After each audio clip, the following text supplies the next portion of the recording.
नमस्कार। Vision IAS के news today के इस अंक में आप सभी का स्वागत है। इस अंक में हम आपके लिए लेकर आए हैं यूपीएससी परीक्षा की दृष्टि से महत्वपूर्ण कुछ अहम खबरें। इस अंक के साथ मैं हूँ दिव्या सिंह।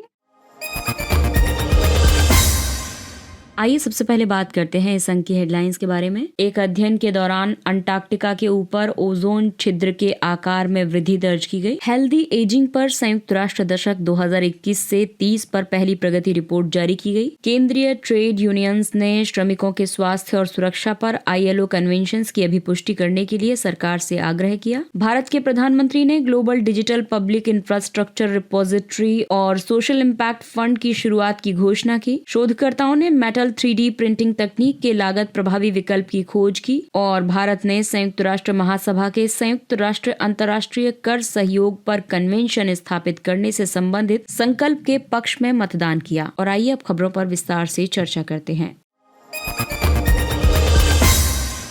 इस अंक की सबसे पहली खबर है जलवायु परिवर्तन और उसके प्रभावों से संबंधित। एक अध्ययन के अनुसार अंटार्कटिका के ऊपर ओजोन छिद्र के आकार में वृद्धि दर्ज की गई है। 2020 से 22 के दौरान किए गए अध्ययन के मुताबिक अंटार्कटिका के ऊपर मौजूद ओजोन छिद्र बड़ा और पतला हो गया है। 2004 के बाद से शोधकर्ताओं ने ओजोन छिद्र के कोर में कुल 26% की कमी दर्ज की है। ओजोन छिद्र अंटार्कटिका के ऊपर समताप मंडल का एक ऐसा क्षेत्र है जहां ओजोन परत का काफी ज्यादा क्षरण हुआ है। ओजोन एक अत्यधिक अभिक्रियाशील अणु है। ये 3 ऑक्सीजन परमाणुओं से मिलकर के बनी है। ओजोन मुख्य रूप से वायुमंडल के 2 क्षेत्रों में पाई जाती है। अंटार्कटिका के ऊपर ओजोन छिद्र के निर्माण के कई संभावित कारक हैं, जैसे कि अंटार्कटिक ध्रुवीय भंवर में परिवर्तन। दक्षिणी ध्रुव में समताप मंडल में चक्रवात के रूप में वायु का परिसंचरण निर्मित होता है। इस परिसंचरण की वायु राशि बहुत ज्यादा ठंडी होती है। इस चक्रवातीय परिसंचरण को ध्रुवीय भंवर भी कहा जाता है। ये ओजोन छिद्र के लिए उत्तरदायी एक जलवायवीय कारक है। वनाग्नि और ज्वालामुखी उद्गारों से निकलने वाले एरोसोल ओजोन परत को क्षीण करते हैं। सौर चक्र में परिवर्तन भी ओजोन परत को प्रभावित करता है। जलवायु परिवर्तन और वायुमंडल में क्लोरोफ्लोरोकार्बन की प्रचुरता में वृद्धि के कारण ओजोन छिद्र बहुत तेजी से बढ़ता है। ओजोन परत पृथ्वी के वायुमंडल में गैस की एक पतली शील्ड है। ये सूर्य की पराबैंगनी किरणों को अवशोषित करके पृथ्वी की उनसे रक्षा करता है, लेकिन मानव द्वारा उत्सर्जित ग्रीन हाउस गैसें ओजोन परत को नष्ट कर रही हैं। इन गैसों को ओजोन क्षयकारी पदार्थ यानी ओजोन डिप्लीटिंग सब्सटेंसेस ODSs के रूप में जाना जाता है। प्रमुख ODSs में chlorine, bromine, chlorofluorocarbons, carbon tetrachloride और हैलोन्स शामिल हैं। 1987 में ODSs पर मॉन्ट्रियल प्रोटोकॉल लागू किया गया था। इसका उद्देश्य ODSs के उत्पादन और खपत को चरणबद्ध तरीके से समाप्त करना है। संयुक्त राष्ट्र पर्यावरण कार्यक्रम के अनुसार 4 दशकों के भीतर ओजोन परत की रिकवरी हो सकती है।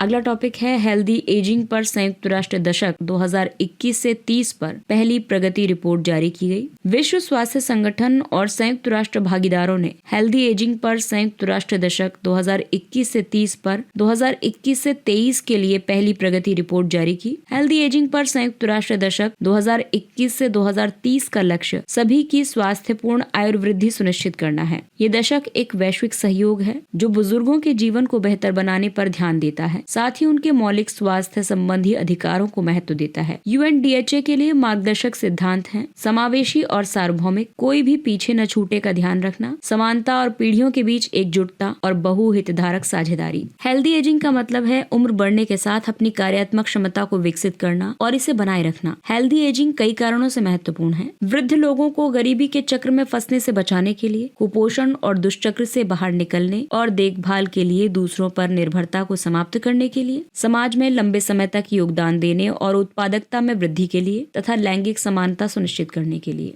रिपोर्ट में कई मुख्य बिंदुओं पर नजर डाली गई है, जैसे कि 2022 में 87% देशों ने अपने यहाँ हेल्दी एजिंग के लिए नीति या रणनीति होने के बारे में सूचित किया। 2020 में 73% देशों ने इसकी सूचना दी थी। अनौपचारिक और अवैतनिक रूप से देखभाल करने के लिए लोगों को दी जा रही सहायता अपर्याप्त है। निम्न आय वाले केवल 16% देश ही ऐसी सहायता प्रदान करते हैं। हेल्दी एजिंग की दिशा में कई पहले शुरू करने के लिए संसाधन सीमित हैं। इसमें अधिक निवेश की जरूरत है। UNDHA ने हेल्दी एजिंग के लिए 4 कार्य क्षेत्रों को लक्षित किया है। ये हैं बुजुर्गों और वृद्ध हो रहे लोगों के प्रति समाज के नजरिए में बदलाव लाना चाहिए। समुदाय को बुजुर्गों की कार्यात्मक क्षमताओं में वृद्धि करने में मदद करनी चाहिए। बुजुर्गों को व्यक्ति केंद्रित केंद्रित, एकीकृत देखभाल और प्राथमिक स्वास्थ्य सेवाएं प्रदान करने पर ध्यान देना चाहिए और बुजुर्गों को दीर्घकालिक देखभाल सुविधाओं तक पहुंच प्रदान करनी चाहिए। अगला टॉपिक है, केंद्रीय ट्रेड यूनियंस ने श्रमिकों के स्वास्थ्य और सुरक्षा पर ILO कन्वेंशन की अभिपुष्टि करने के लिए सरकार से आग्रह किया। हाल ही में उत्तराखंड में सिलकियारा सुरंग के ढहने की घटना सामने आई। इस घटना के मद्देनजर केंद्रीय ट्रेड यूनियंस ने कार्यस्थल पर श्रमिकों की सुरक्षा के संबंध में अपनी चिंता व्यक्त की। केंद्रीय ट्रेड यूनियंस ऐसे संगठन हैं जिनका लक्ष्य अपने सदस्यों के हितों की रक्षा करना और उन्हें बढ़ावा देना है। इनके सदस्य श्रमिक या नियोक्ता हो सकते हैं। केंद्रीय trade unions Akhil Bharatiya trade union Congress, भारतीय राष्ट्रीय ट्रेड यूनियन कांग्रेस, भारतीय मजदूर संघ आदि हैं। भारत में श्रमिकों की सुरक्षा व्यवसायगत सुरक्षा, स्वास्थ्य और कार्य स्थितियां संहिता 2020 के अंतर्गत आती हैं। हालांकि इस संहिता से संबंधित कुछ चिंताएं भी हैं, जैसे कि प्रतिष्ठान के आकार से जुड़ी सीमाएं। ये संहिता कम से कम 10 या उससे अधिक श्रमिकों वाले प्रतिष्ठानों में कार्यरत श्रमिकों को कवर करती है। संहिता के तहत सिविल अदालतें मामलों की सुनवाई नहीं कर सकती हैं। इसमें आर्थिक गतिविधि की सभी शाखाएं शामिल नहीं हैं। ILO के अलग अलग कन्वेंशन की अभिपुष्टियों के संबंध में भारत की वर्तमान स्थिति है। भारत द्वारा अभिपुष्टि किए गए कन्वेंशन: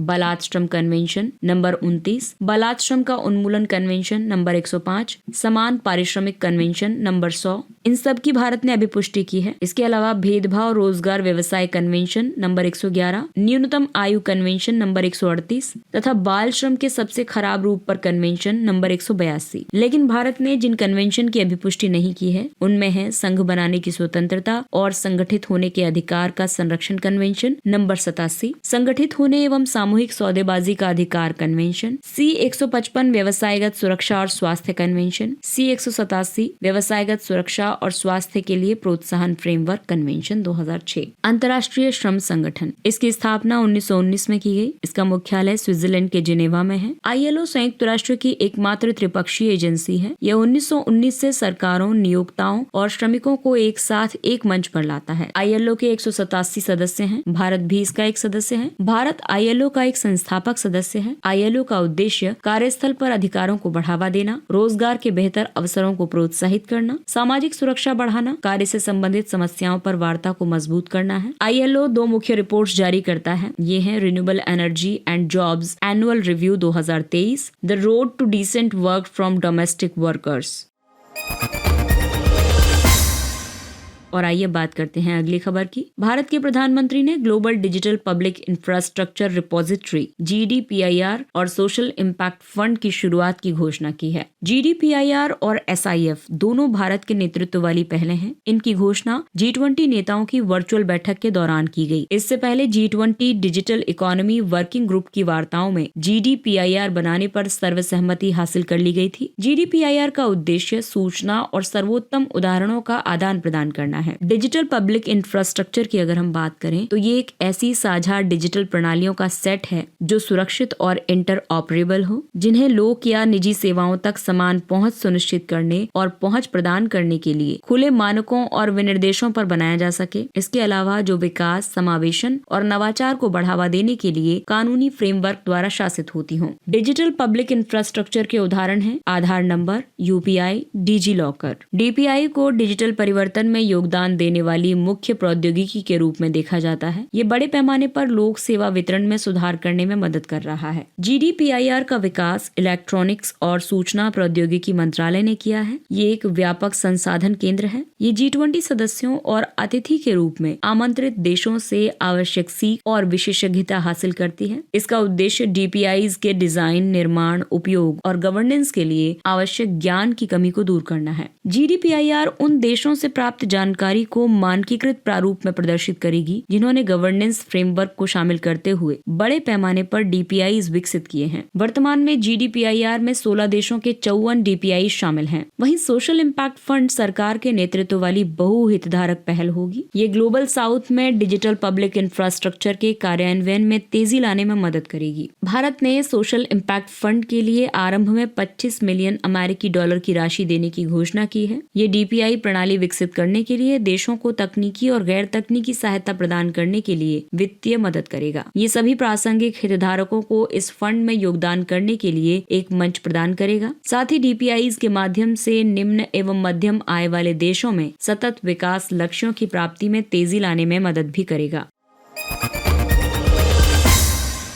और आइए बात करते हैं अगली खबर की। शोधकर्ताओं ने मेटल 3D प्रिंटिंग तकनीक के लागत प्रभावी विकल्प की खोज की। IIT मंडी के शोधकर्ताओं के मुताबिक एक्सट्रूजन आधारित मेटल एडिटिव मैन्युफैक्चरिंग यानी AM प्रक्रिया मेटल 3D प्रिंटिंग की अन्य विधियों की तुलना में ज्यादा लागत प्रभावी है। मेटल AM के अंतर्गत कंप्यूटर एडेड डिजाइन प्रोग्राम या 3D स्कैनिंग के लिए मजबूत और जटिल घटकों के निर्माण के लिए धातु के महीन पाउडर का इस्तेमाल किया जाता है। 3D प्रिंटिंग या फिर AM जिसे हम बोल सकते हैं एडिटिव मैन्युफैक्चरिंग, इसमें प्लास्टिक, राल, थर्मोप्लास्टिक, धातु, फाइबर या सिरेमिक जैसी सामग्रियों की क्रमिक परतें बिछाकर ऑब्जेक्ट्स के प्रोटोटाइप या कार्यरत मॉडल तैयार किए जाते हैं। ये मॉडल्स बनाने के लिए CAD यानी कि कंप्यूटर एडेड डिजाइन का उपयोग किया जाता है। ये सबट्रैक्टिव यानी कि पारंपरिक विनिर्माण के विपरीत है। सबट्रैक्टिव मैन्युफैक्चरिंग में ऑब्जेक्ट्स के निर्माण के लिए मिलिंग मशीन से धातु या प्लास्टिक के टुकड़ों की कटाई, छटाई या फिर उन्हें खोखला किया जाता है। भारत का पहला 3D प्रिंटेड डाकघर बेंगलुरु में तैयार किया गया था। तेलंगाना के सिद्दीपेट जिले के बुरुगुपल्ली में दुनिया का पहला 3D प्रिंटेड मंदिर निर्मित किया गया है। 3D प्रिंटिंग के और भी कई प्रयोग हैं, जैसे कि चिकित्सा और संबंधित क्षेत्र, एडवांस एरोस्पेस घटक जैसे एयर फ्रेम बनाने में, उपभोक्ता इलेक्ट्रॉनिक्स, आभूषण क्षेत्र आदि। 3D प्रिंटिंग के लाभ इसलिए भी हैं क्योंकि ऑन डिमांड प्रिंटिंग के चलते इसकी इन्वेंट्री लागत कम होती है। ये कम समय में और जटिल डिजाइन प्रिंट करने में सक्षम होती है। अन्य विधियों की तुलना में बहुत कम या लगभग शून्य अपशिष्ट उत्पन्न होता है। आपको बता दें कि 2020 में इलेक्ट्रॉनिक्स और सूचना प्रौद्योगिकी मंत्रालय ने 3D प्रिंटिंग की क्षमता का दोहन करने के लिए एडिटिव मैन्युफैक्चरिंग के लिए राष्ट्रीय रणनीति जारी की थी। एडिटिव मैन्युफैक्चरिंग की सामान्य प्रक्रिया की अगर हम बात करें तो इसमें पहले 3D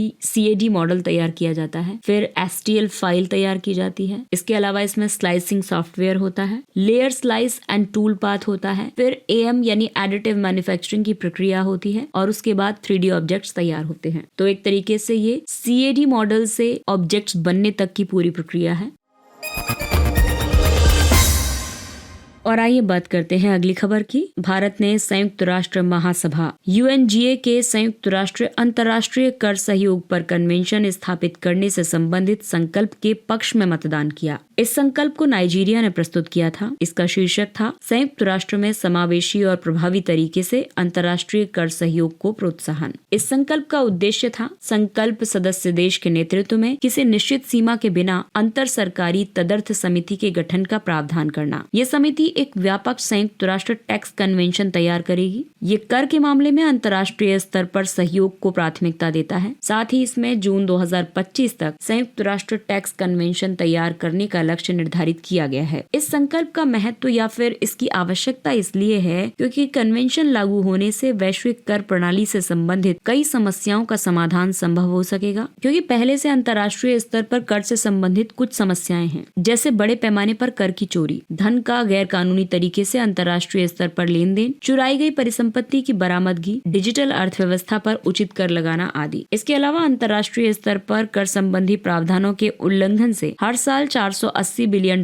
से ज्यादा की हानि होती है। कन्वेंशन लागू होने से कर संबंधी आय में होने वाली इस हानि को रोका जा सकता है। इस कन्वेंशन के लागू होने के बाद कर संबंधी अंतर्राष्ट्रीय नीति निर्माण में आर्थिक सहयोग और विकास संगठन के एकाधिकार को समाप्त किया जा सकेगा। ये संकल्प सभी देशों को अपनी कर संप्रभुता को सुरक्षित रखते हुए अंतर्राष्ट्रीय कर संबंधी नियमों को बनाने की प्रक्रिया में भाग लेने का अवसर देते हैं। ये उचित, सतत और आधुनिक अंतर्राष्ट्रीय कर प्रणाली के निर्माण में सहयोग को बढ़ावा देने में मदद कर सकता है। संयुक्त राष्ट्र महासभा नीति निर्माण के संबंध में संयुक्त राष्ट्र का मुख्य अंग है। ये अंतर्राष्ट्रीय मुद्दों पर बहुपक्षीय चर्चा के लिए एक मंच प्रदान करता है। संयुक्त राष्ट्र के सभी 193 सदस्य देशों को इसमें समान मत प्राप्त है। ये संयुक्त राष्ट्र के लिए महत्वपूर्ण निर्णय लेने वाला अंग भी है। इन निर्णयों में शामिल हैं सुरक्षा परिषद की सिफारिश पर संयुक्त राष्ट्र महासचिव को नियुक्त करना, सुरक्षा परिषद के अस्थायी सदस्यों का चुनाव करना और संयुक्त राष्ट्र के बजट को मंजूरी देना। और आइए अब बात करते हैं कुछ अन्य महत्वपूर्ण सुर्खियों के बारे में। देसी यानी digitalisation, education, sustainability and innovation पहल। भारत और फिनलैंड ने फिनलैंड की देसी पहल पर वार्ता की। देसी पहल भारत में फिनलैंड के दूतावास द्वारा शुरू किया गया एक कार्यक्रम है। इसे फिनलैंड और भारत के बीच प्राथमिकता के आधार पर आपसी साझेदारी को मजबूत करने के लिए शुरू किया गया है। ये भारत के साथ फिनलैंड का पहला निर्यात संवर्धन कार्यक्रम है। इसमें सभी क्षेत्रक शामिल हैं।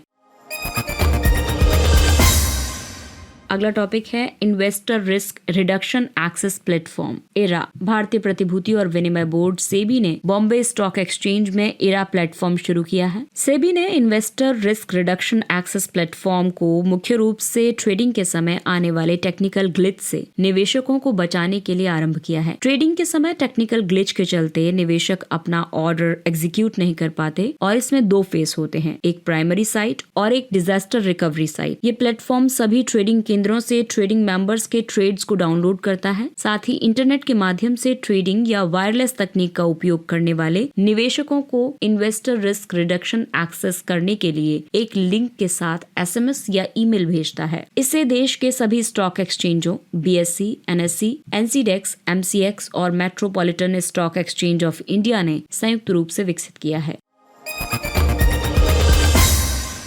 अगला टॉपिक है राष्ट्रीय जलमार्ग 1 से ई-कॉमर्स कार्गो की आवाजाही। भारतीय अंतर्देशीय जलमार्ग प्राधिकरण और ई-कॉमर्स कंपनी अमेजन ने एक समझौता ज्ञापन पर हस्ताक्षर किए हैं। इस समझौते के तहत अमेजन ग्राहकों के ऑर्डर्स का अंतर्देशीय जलमार्ग राष्ट्रीय जलमार्ग 1, जो कि गंगा नदी पर है, इसके माध्यम से शिपमेंट कर सकेगी। राष्ट्रीय जलमार्ग 1 में गंगा नदी के इलाहाबाद से हल्दिया तक के खंड शामिल हैं। इसकी लंबाई 1620 किलोमीटर है। इलाहाबाद से हल्दिया तक के खंड को 1986 में राष्ट्रीय जलमार्ग 1 घोषित किया गया था। वर्तमान में 24 जलमार्ग परिचालन में हैं। 2047 तक इनकी संख्या बढ़ाकर 50 से ज्यादा करने की योजना है। जलमार्ग का लाभ ये होता है कि इससे एक तो परिवहन की लागत कम होती है, ईंधन की बचत होती है और ये पर्यावरण के अनुकूल है।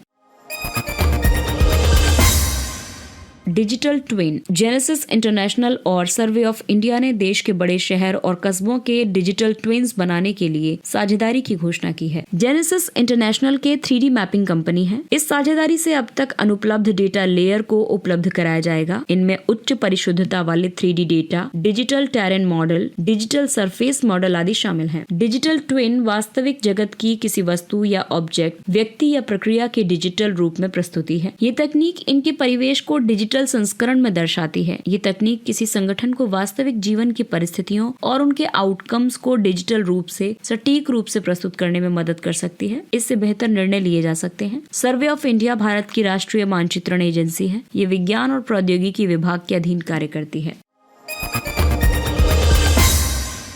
Indian green building council IGBC ने नेट जीरो मिशन के तहत नया ग्रीन रेटिंग टूल पेश किया। ये टूल देश में ग्रीन बिल्डिंग परियोजनाओं के कार्यान्वयन में तेजी लाएगा। इसमें नेट जीरो कार्बन रेटिंग और अपग्रेडेड रेटिंग सिस्टम को शामिल किया गया है, जैसे green existing building rating version 1.0, green factory rating version 2.0 और green campus rating version 1.0। Indian green building council की स्थापना 2001 में भारतीय उद्योग परिसंघ ने की थी। इसका मुख्यालय हैदराबाद में है। ये हरित परियोजनाओं को प्रमाण पत्र देने वाली भारत की प्रधान संस्था है। IGBC का विजन ये है कि भारत को 2025 तक हरित भवनों और ग्रीन बिल्ट एनवायरमेंट में विश्व में अग्रणी बनाने में मदद करेगा। IGBC world green building council का संस्थापक सदस्य है। वर्ल्ड ग्रीन बिल्डिंग काउंसिल पक्षकारों के सम्मेलन और इस तरह के अंतर्राष्ट्रीय मंचों पर वैश्विक मुद्दों पर चर्चा में भाग लेती है।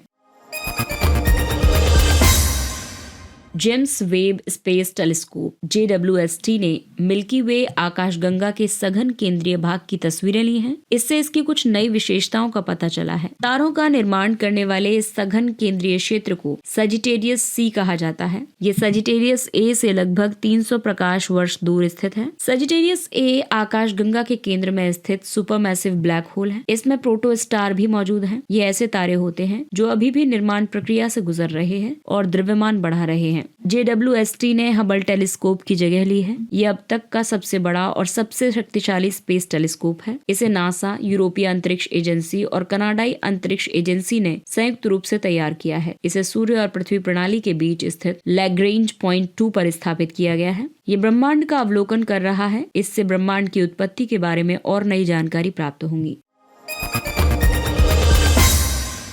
संगाई हिरण। मणिपुर सरकार ने यह आशंका प्रकट की है कि लोकटक झील में जल विद्युत परियोजना संगाई हिरण को नुकसान पहुंचा सकती है। केबुल लामजाओ राष्ट्रीय उद्यान संगाई हिरण का एकमात्र प्राकृतिक पर्यावास है। IUCN में इसे एंडेंजर्ड की सूची में रखा गया है। वन्य जीवन संरक्षण अधिनियम 1972 के तहत अनुसूची 1 में ये सूचीबद्ध है। लोकटक झील पूर्वोत्तर भारत की ताजा जल की सबसे बड़ी झील है। ये झील तैरते हुए बायोमास के लिए प्रसिद्ध है, जिसे फुमडी कहा जाता है। ये क्वेश्चन एक बार UPSC में पूछा भी गया था प्री में कि फुमडी किसे कहा जाता है। तो इस तरीके के जो टर्म्स होते हैं इनको आप नोट किया कीजिए, चाहे वो अखबार में देखें या फिर वो ऑडियो में सुने, तो इनको जरूर से वन लाइनर के तौर पर नोट कर लिया करें।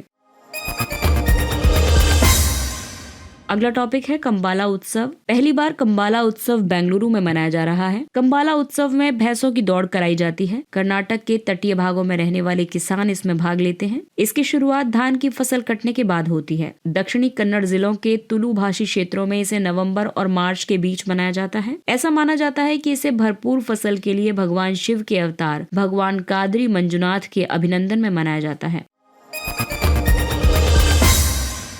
और आइए अब बात करते हैं सुर्खियों में रहे व्यक्तित्व के बारे में। न्यायमूर्ति सेवानिवृत्त फातिमा बीवी। सुप्रीम कोर्ट की पहली महिला न्यायाधीश फातिमा बीवी का निधन हो गया है। उनका जन्म त्रावणकोर केरल के पतनमतिट्टा में हुआ था। वे 1950 में बार काउंसिल से स्वर्ण पदक प्राप्त करने वाली पहली महिला लॉ स्नातक थी। वे 1974 में जिला सत्र न्यायाधीश बनी थी। 1983 में केरल उच्च न्यायालय की न्यायाधीश नियुक्त हुई थी। वे 1989 से 92 तक सुप्रीम कोर्ट की न्यायाधीश रही थी। उन्होंने राष्ट्रीय मानवाधिकार आयोग के सदस्य के रूप में भी कार्य किया। वे तमिलनाडु की राज्यपाल भी रही। फातिमा बीवी साहस, ईमानदारी, समतावादी विचारधारा की प्रतिमूर्ति थी। इसके साथ ही ये अंक समाप्त होता है। अगले अंक में फिर मुलाकात होगी कुछ अन्य महत्वपूर्ण खबरों के साथ। तब तक अपने लक्ष्य के लिए तत्पर रहिए और अगर आपको हमारा कंटेंट अच्छा लगता है तो इसे लाइक, सब्सक्राइब और शेयर जरूर करें। और अब हमें यानी विजन IAS की पूरी टीम को दीजिए इजाजत। नमस्कार।